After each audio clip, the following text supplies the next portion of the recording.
Boa noite, pessoal. Sejam bem-vindos mais uma vez ao nosso bate-papo. Eu intenciono de todo o meu coração que vocês estejam bem. E bora lá! Hoje a gente vai falar sobre um tema que eu tava ensaiando muito para falar, até porque eu queria trazer um conteúdo legal para vocês.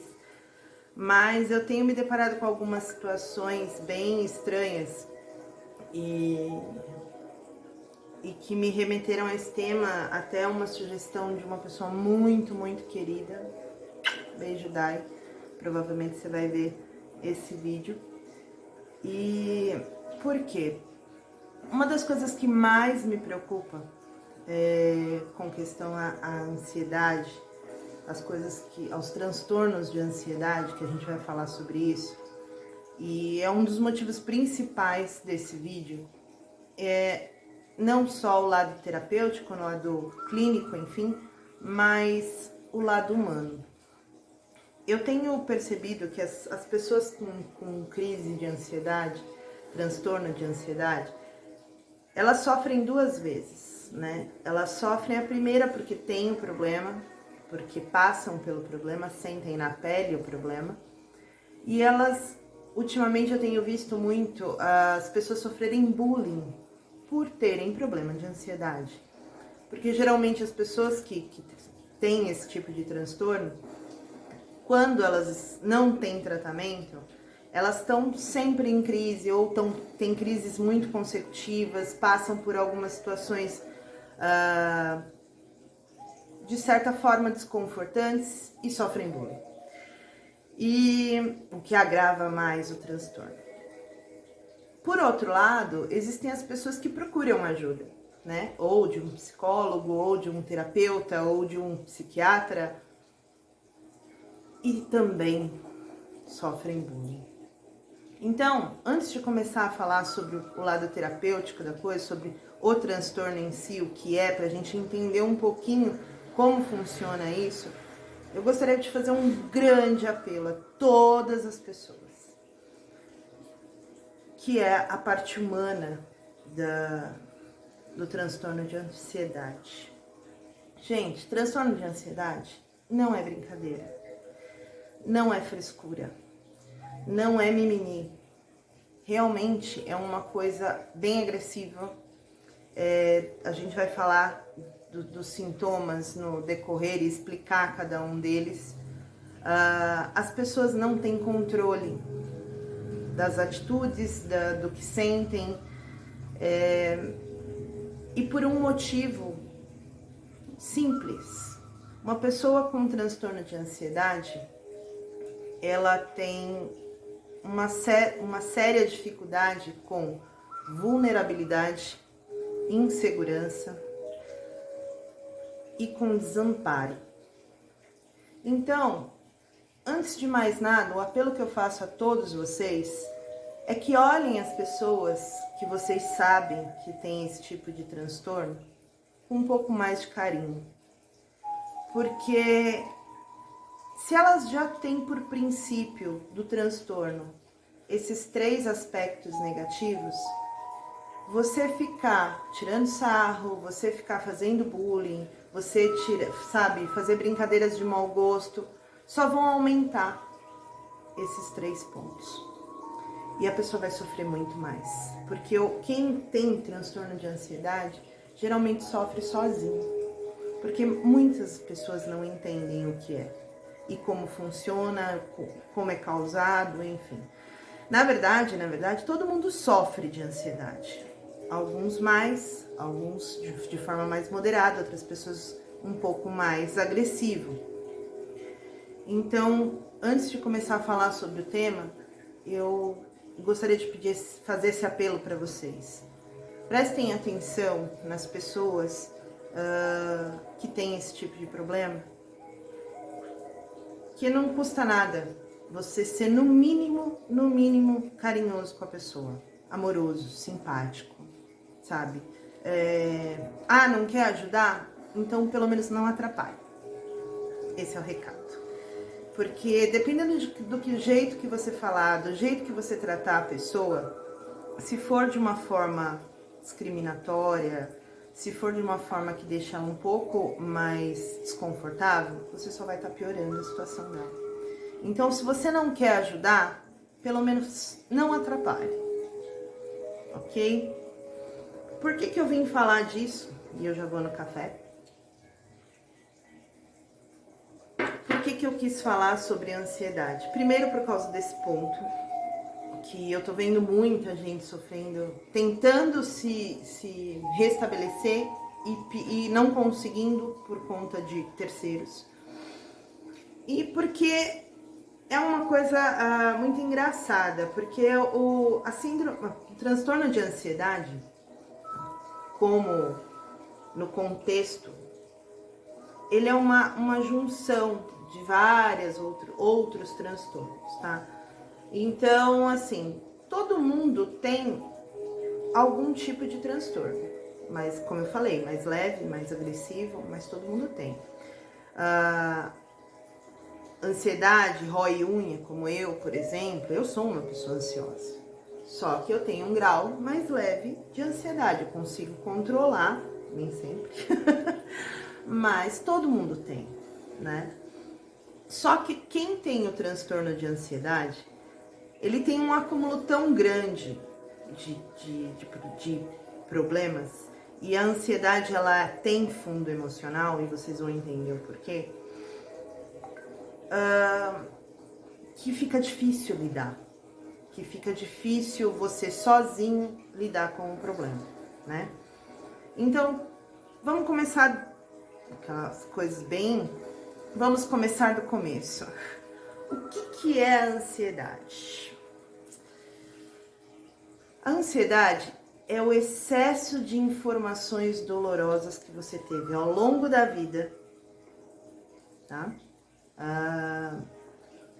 Que te trouxeram, que te levaram a um momento de insegurança ou vulnerabilidade ou desamparo, tá? Por que a gente fala isso? Por quê?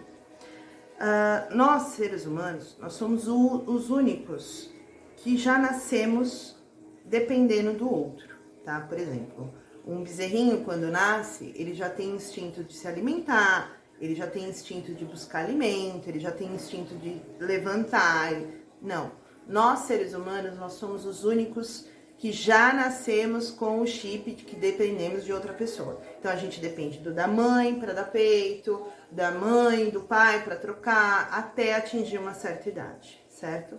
Então, se você já nasceu com esse princípio de dependência, e ao longo do tempo a criança vai aprendendo as coisas, principalmente com o pai e mãe na primeira fase, você já vem com um padrão do seu inconsciente, tá? Esse padrão, ele só distingue duas coisas: o que é perigoso e o que não te traz perigo. É a única coisa que ele entende.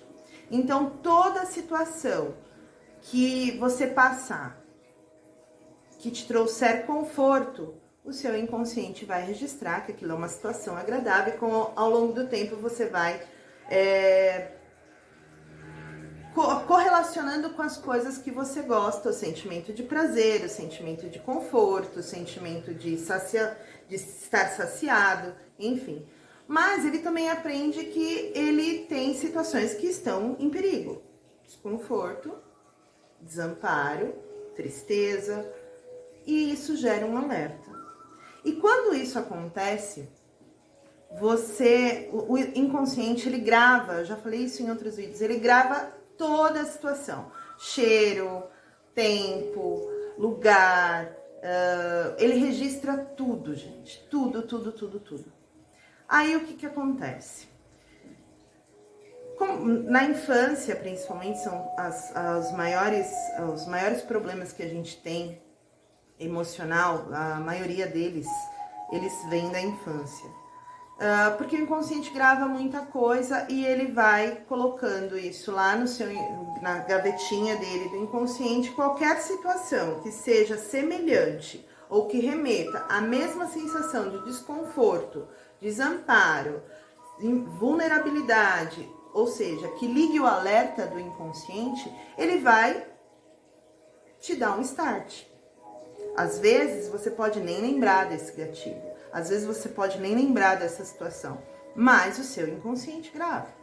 E ele vai te trazer tudo isso de novo, aquela sensação de novo, até que você trabalhe e resolva. Quando você passa por uma situação, porque existem os traumas e as marcas. Já expliquei isso também. As marcas são uma sucessão de coisas negativas que você passa, que acumulando ao longo do tempo viram um trauma.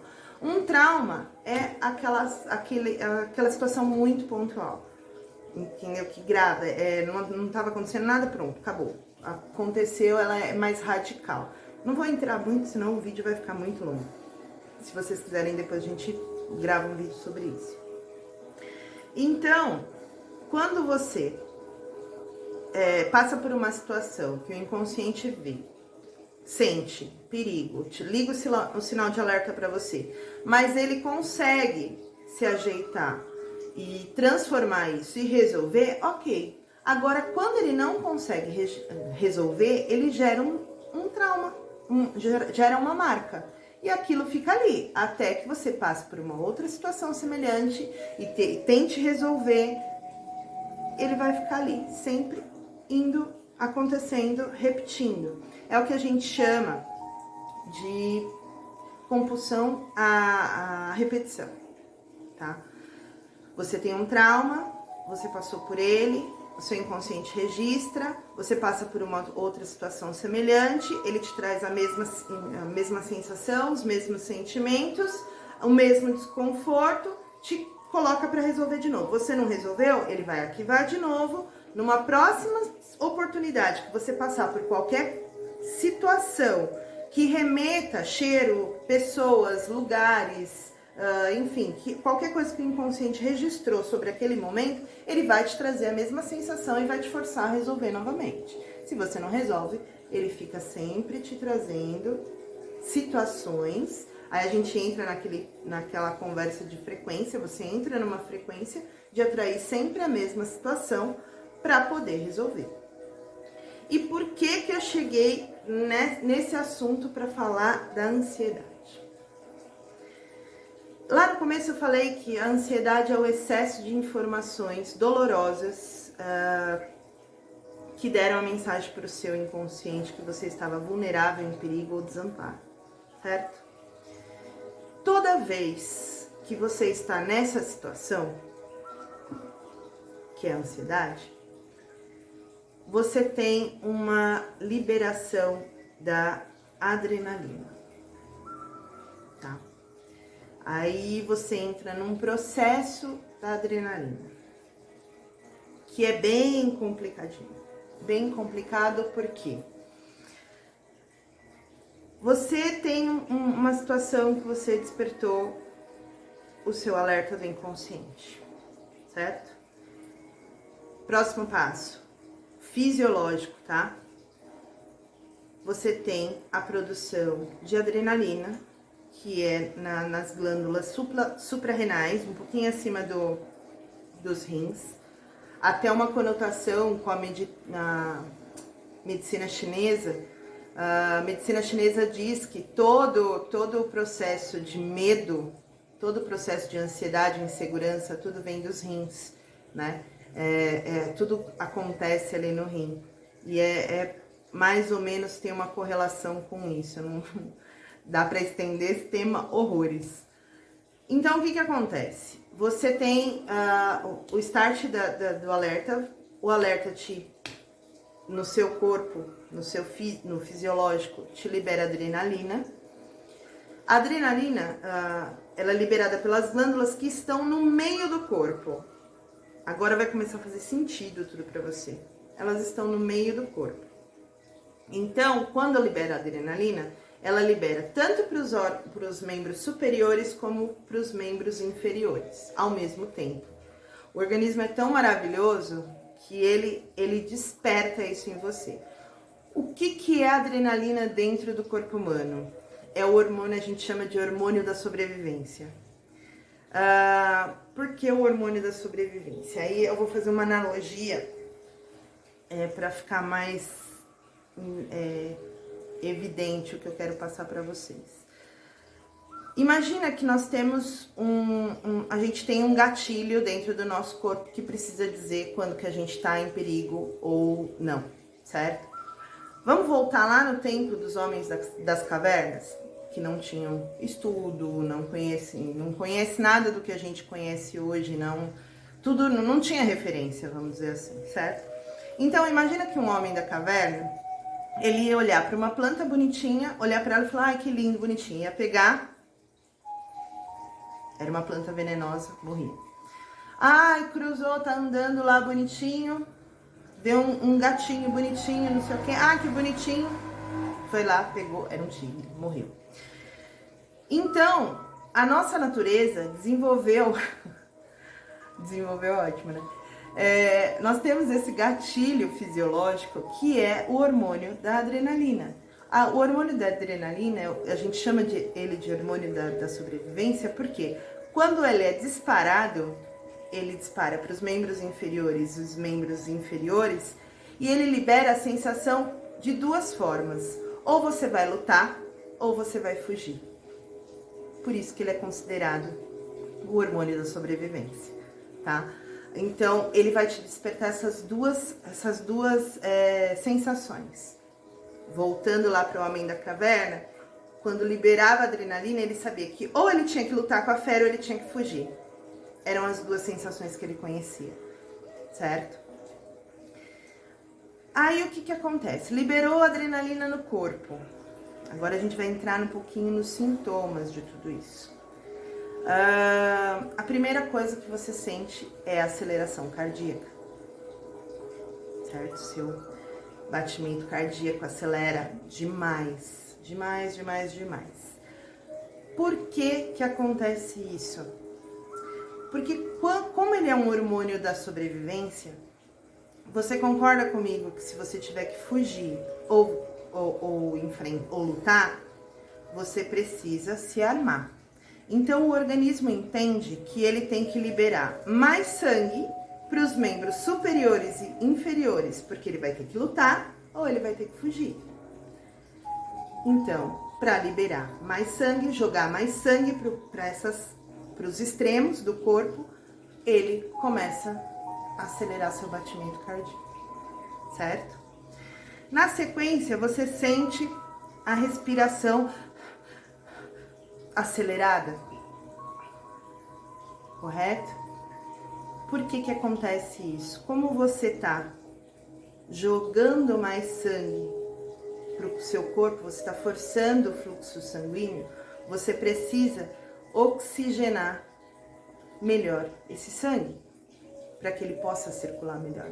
Por isso que a respiração, ela fica ofegante. Logo depois, você sente o próximo passo do ciclo da adrenalina, é as mãos e os pés frios. Por quê? Você tá jogando todo o seu fluxo sanguíneo para essa região dos membros superiores e para coxas, para forçar você, ele vai subir para os membros superiores. Então todo o fluxo sanguíneo de mãos e pés é reduzido. Por isso que você tem o esfriamento das extremidades. Aí, correlacionando ao nosso exemplo aí do homem das cavernas e o instinto de sobrevivência, nosso organismo é tão perfeito e maravilhoso e inteligente. Você concorda comigo, se você tiver que fugir ou lutar, se suas extremidades para andar ou lutar não tiverem tanto fluxo sanguíneo e você de repente se cortar ou tiver um ferimento durante esse processo, como você está com o fluxo sanguíneo bem inferior, você não corre o risco de morrer por conta disso. Você sobrevive. Entende como existe uma lógica fisiológica dentro do ciclo? Continuando. O próximo passo que você sente como a gente chama de vasoconstrição. as veias, as artérias se contraem, então existe um movimento de tensão corporal no momento da ansiedade. Por que que isso acontece? Você acelerou o fluxo cardíaco para jorrar mais sangue dentro dos membros superiores das extremidades, né? Dos grandes músculos. Você acelerou o seu ritmo cardíaco para oxigenar esse sangue. A pressão sanguínea aumenta muito. Se os vasos sanguíneos não se contraírem, se tensionarem, eles sofrem uma pressão tão grande que eles podem estourar. Então o organismo entende que quando ele entra nesse ritmo de acelerar, batimento, respiração e fluxo, ele tem que se contrair para segurar a pressão. Aí, o que acontece? A gente tem muitas pessoas relatam dores no coração quando isso acontece, quando você está nesse estágio da contração, da contrição. A gente chama isso de angina pectoris, que é o movimento do coração de contrair os vasos para suportar a pressão, e isso causa dor. Muita gente é nesse momento que corre para o hospital achando que está infartando, porque sente dor no coração, porque é a contração dos vasos, é a contração do músculo, é a tensão do nosso corpo físico por conta desse processo todo que está dentro de um ciclo acontecer. Então, muita gente acha que está infartando. E por que o organismo tem que fazer isso? Se ele não fizer essa contração dos vasos para segurar essa pressão, é onde acontece o AVC. As veias estouram. Entendeu? Aí nós chegamos no último processo da adrenalina, que é o descontrole. Nesse momento que você está tão envolvido por o batimento cardíaco acelerado, respiração ofegante,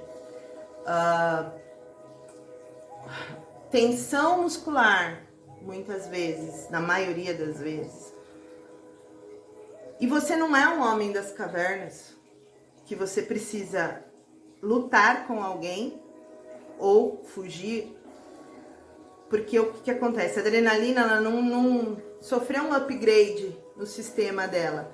Ela não entende que hoje a gente não tem situações que somente as duas situações de lutar ou morrer ou fugir. A gente tem preocupação, a gente tem outros fatores, mas como esse é o princípio básico, ela não tem adrenalina, como meu professor dizia, adrenalina 2.0, então você não está numa situação de fugir ou lutar, você não consegue entender as suas emoções. Você entra num conflito emocional de corpo e sentimento, fisiológico com sentimento, com sensações, e você entra na fase do descontrole. Por quê? Você por não conseguir entender a situação, o que você está sentindo, você está achando que vai ter um piripaque ali, você começa a ter uma visão deturpada da situação, onde você exagera para o lado negativo tudo aquilo. Você vai morrer, você vai ter uma síncope, você vai, sei lá, você amplia a negatividade do momento, entendeu? E nesse momento que você que bate aquele desespero. Tem uma cliente minha que ela fala que quando ela tem uma crise de ansiedade, parece que o caminhão tá estacionado aqui. E é realmente porque, como a gente acabou de falar, todo o fluxo sobe por peito para essa região, para você lutar, para você enfrentar, fica aquela coisa louca, né? Fica tudo parado aqui. Muita gente, até quando tem crise de ansiedade, fica com essa região toda mais vermelha, mais pipoca, toda a reação acontece aqui, né? Aí vem o problema, porque o seu organismo vai detectar que você está num processo de alerta, de perigo, desamparo, de vulnerabilidade. O que ele faz? Ele joga mais adrenalina nesse processo. Aí todo aquele ciclo que você passou, você vai passar novamente por todo esse processo de acelerar mais o ritmo cardíaco, jogar mais sangue para os membros, tudo. Só que você já passou, então isso vai dobrando, triplicando, quadriplicando, até a pessoa entrar num estado de surto, que é o que a gente fala, que é a crise de uma pessoa de ansiedade. Aí ocorrem desmaios, a pessoa fica desnorteada, a pessoa não consegue, ela estoura e tem crise de choro, aí começam todos os problemas, porque a pessoa entra num ciclo de desespero mesmo. É bem comum a gente escutar relatos de pessoas que têm transtorno de ansiedade, que a sensação que ela tem é que ela vai morrer. O desespero é tão grande e ela não consegue controlar, que ela entra num problema realmente que a gente que não tá no problema, não tá vivenciando a situação, é até difícil explicar. Mas se você presenciar uma crise de ansiedade, é bem complicada. Porque a pessoa não consegue distinguir a situação, ela não consegue voltar para a realidade, porque ela entrou nesse ciclo da adrenalina absurdo. E aí é a parte que entram as pessoas que estão dispostas a ajudar. Porque você tem dois problemas que você precisa resolver com uma pessoa que tem transtorno. Primeiro você tem que entender e reparar esse gatilho que você tem, que te leva para essa situação de perigo, de alerta. Porque enquanto você não resolver isso, isso sempre vai te trazer, vai voltar, vai te trazer para a situação, trazer a situação para que você resolva. E outra é você interromper uma crise. E é por isso que eu vim conversar com vocês e eu queria tanto falar sobre a ansiedade. Eu comentei lá no começo sobre a importância de terceiros dentro de um tratamento de ansiedade. Agora vocês entendem que não é frescura, é todo um conjunto de situações emocionais que se tornam fisiológicas e somatizam tudo e não tem controle. Não tem controle. Então não é frescura. Não é uma coisa para tirar sarro. Não é uma coisa para não ser levada a sério. Porque a síndrome o transtorno de ansiedade e a síndrome do pânico são muito parecidas. Muitas vezes até as pessoas são diagnosticadas por ambos, mas as sensações são as mesmas. Então, assim, a ansiedade, ela leva para um pânico, assim como o pânico leva para a ansiedade. Como uma série de outros fatores levam para os dois. Por exemplo, claustrofobia, que é o medo de ficar em lugar fechado. Medo de altura, medo de assalto. Uma série, você tem vários aspectos que te levam para uma ansiedade, a somatória deles ou apenas um. Então, o primeiro ponto e aí é para quem tem esse problema de ansiedade, que sofre com problema de ansiedade. Vocês perceberam que a ansiedade, no campo fisiológico, ela vai despertar adrenalina. E ela existe, é um ciclo, né, de reações, um leva ao outro, e assim você entra nessa loucura da repetição. É muito parecido com, sabe aqueles negócios de dominó, que você coloca um atrás do outro? Você empurra um, todo o resto vale.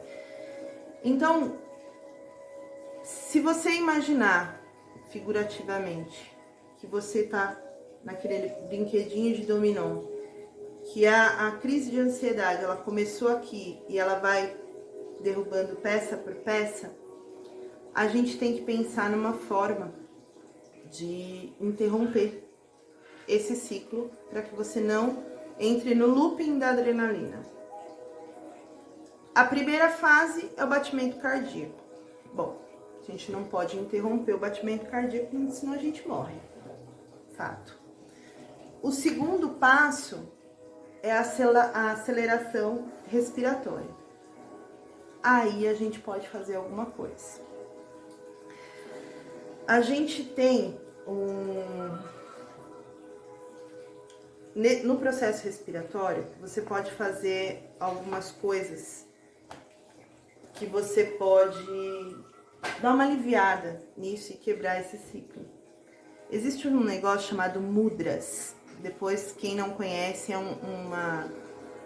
um movimento do yoga e reconhecido, eficácia para várias coisas. O que o mudra faz? O mudra, ele estuda o movimento das mãos, né? E ele entende que dependendo da posição das mãos, se viradas para... Geralmente você tá assim, você tá com as mãos para baixo, certo? Dependendo do movimento, se para baixo ou para cima, você muda o fluxo energético do seu corpo. Então, é como se fosse um botão de liga e desliga. Quando você tá com as mãos para baixo, normal, você tá com as mãos assim, certo?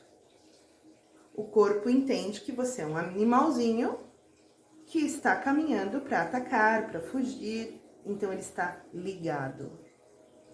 Então, a adrenalina vai embora. Quando você está assim, o seu organismo entende que ele está, não está em perigo. Ele está tranquilo. O que acontece? Ele abre a sua respiração e você consegue respirar melhor, trazendo um alívio, trazendo calma, trazendo mais tranquilidade.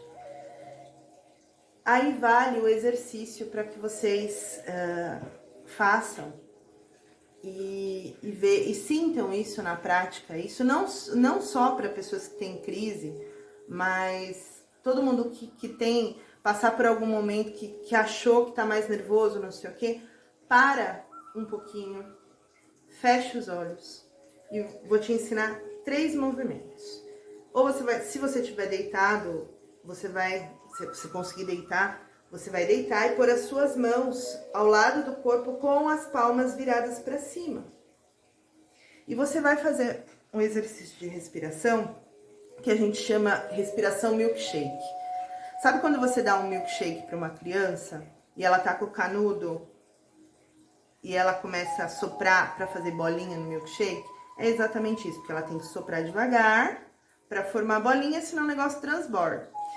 Então, é exatamente isso que você vai fazer.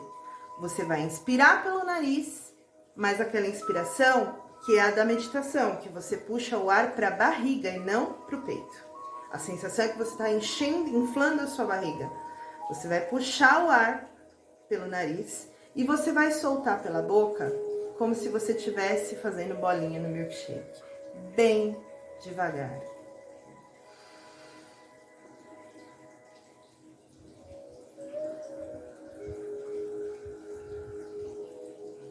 Ok? Você vai sentir a sua barriga murchar com as mãos para cima.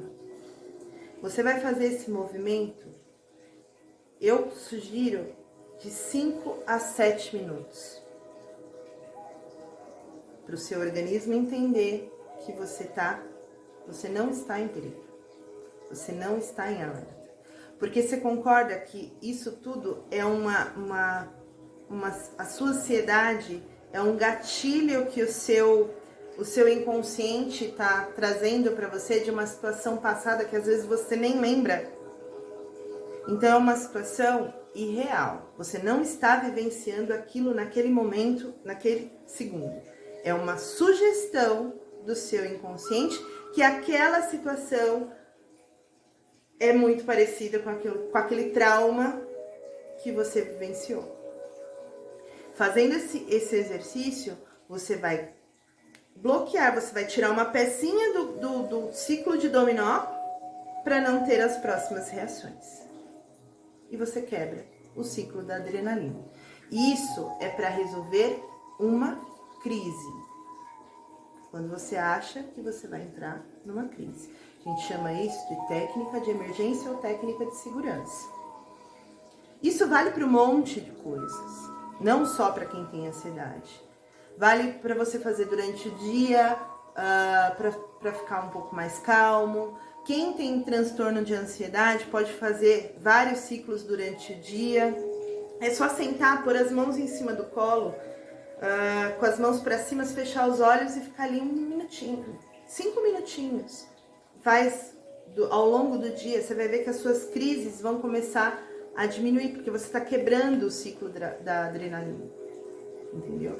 Agora, uma dica valiosa para quem tem insônia.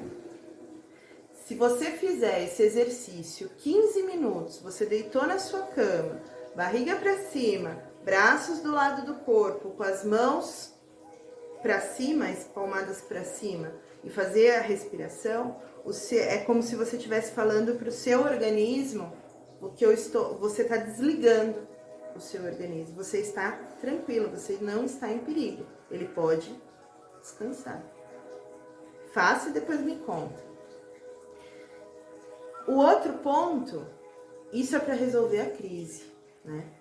Só que não adianta nada você trabalhar todas as crises que você tiver se você não trabalhar os gatilhos que levam a crise a aparecer. Então, procure sim uma ajuda, seja ela qual for, um terapeuta, um psicólogo, um psiquiatra. Os ansiolíticos, na verdade, eles têm exatamente essa função de tirar um dominó do ciclo para você não entrar em crise. Entendeu? É exatamente essa função.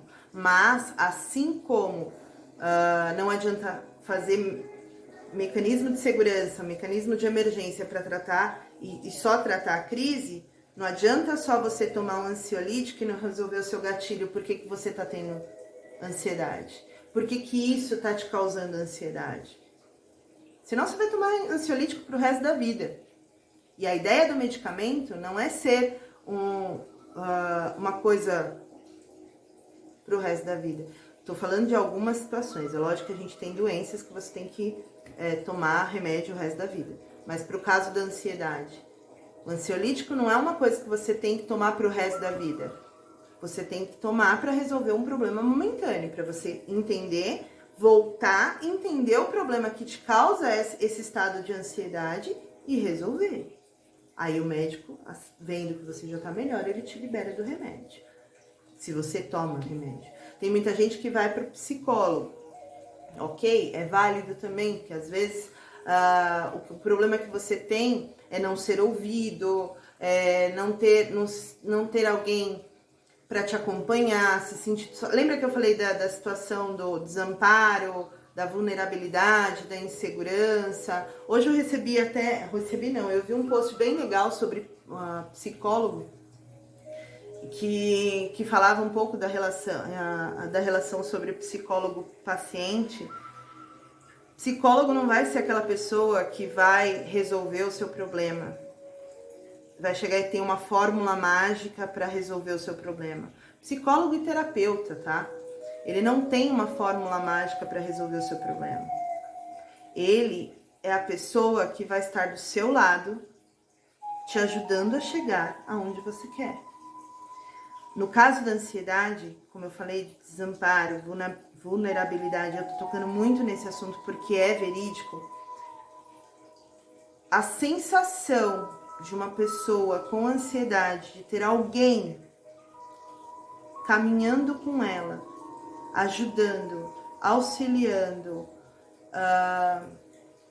amparando, confortando, vocês não podem imaginar. Porque se vamos supor que uma pessoa tem ansiedade lá da infância, porque pai, a mãe não cuidou, ou que perdeu uma pessoa muito querida, qualquer situação que ela se tornou vulnerável. Você ter uma pessoa te auxiliando no caminho, na jornada, é tão importante porque te traz segurança. E a gente não conversou lá no começo que a ansiedade, um dos motivos dela é a insegurança, o desamparo, a vulnerabilidade. Então não critiquem. Falei para chegar no mesmo ponto. Não critiquem quem procura auxílio, quem faz terapia, quem passa em psiquiatra. Não critiquem. Às vezes a pessoa, ela só não consegue traçar o caminho dela sozinha. E ela precisa de auxílio. Então, ao invés de criticar, é o que eu falei lá no começo, vê o que você pode fazer para ajudar ela nesse caminho dela, nessa jornada dela. Ao invés de criticar, apontar, tirar sarro. Olha para ela com mais amor, com mais carinho. Isso vai ser tão importante para ela.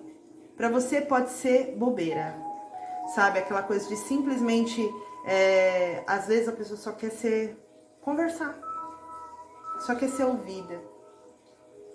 5 minutos de conversa não mata ninguém. Não vai fazer seu dia mais produtivo ou menos produtivo, mas para essa pessoa faz muita diferença. Ok? Bom, já falei demais, o vídeo ficou bem extenso, mas eu acho que é bem legal esse tema.